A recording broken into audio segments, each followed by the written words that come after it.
We have the opportunity to make a habit of empathy, to recognize ourselves in each other. I don't have my own personal metaphor. If somebody asks me what is empathy, I jump back to thinking about it the way Rogers talked about it, which is that feeling as if you were experiencing that same state that the other person is experiencing, not being completely enveloped in it. So you're not inside it. You're still your own person, and not so far apart that, but in an as-if state. That's work for me. Kind of like a definition of it. I know I've kind of played around with metaphors. I kind of like metaphors. For me, empathy is like a cornucopia, in the sense that as you're empathizing with someone, you're just feeling this whole richness. And if it's two people kind of mutually empathizing, it's like two cornucopias. You know, the kind of the richness, kind of in the most kind of ideal state, that's what empathy is like. So, if I could kind of approach it this way, it's like if empathy was a type of animal, what kind of animal would it be, for example? What kind of animal would it be? I don't know, a kangaroo maybe. I'm just, because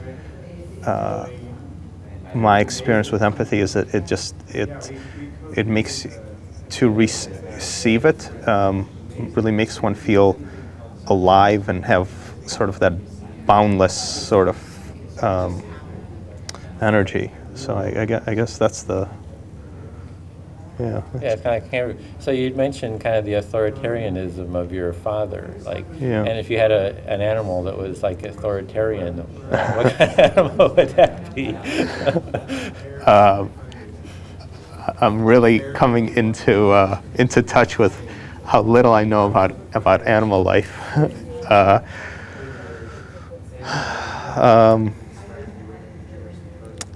The lion, I guess, is it's the symbolic king of the jungle, and I think my father was sort of the symbolic king of the house. And at times a benevolent dictator. I guess I want to be clear that I felt loved in my house, and by both of my parents. And my father was comfortable expressing that love, but there was a clear sense of what was right or wrong, and even like very minute behaviors, like I don't know, making your bed this way and not the other way. They were just sort of specific right ways to do it. So if you have the lion and the kangaroo kind of next to each other, what kind of a dialogue would they have? What would the lion say to the kangaroo and vice versa? The lion would say, "This is the way to do it. You got to do it this way." Maybe it's not proper to jump up and down all the time. We have to walk in a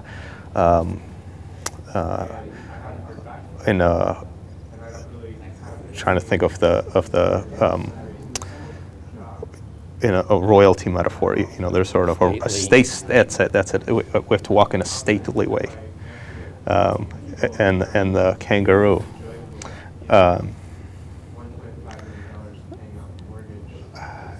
I don't know. The kangaroo, what would the kangaroo say? The kangaroo would I imagine, would just keep on hopping, but what would the kangaroo say? The empathic kangaroo. The kangaroo would say, it's important to you that I do this because you have a need for respect in your house and in your community, and you're concerned that jumping up and down might lead to a loss of respect. I imagine the kangaroo might say that.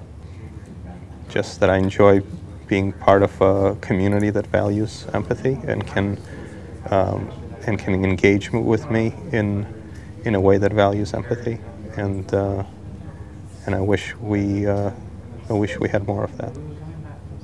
It just occurs to me that, you know, I was talking about the metaphor with the kangaroo talking to the lion, where my father is the lion and the kangaroo offered some empathy, and it occurs to me that I imagine that my dad has also probably longed for empathy and also never really got it.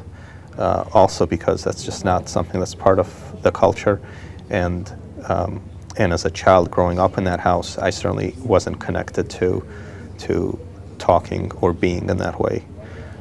So I imagine that maybe more than me, he was really longing for it.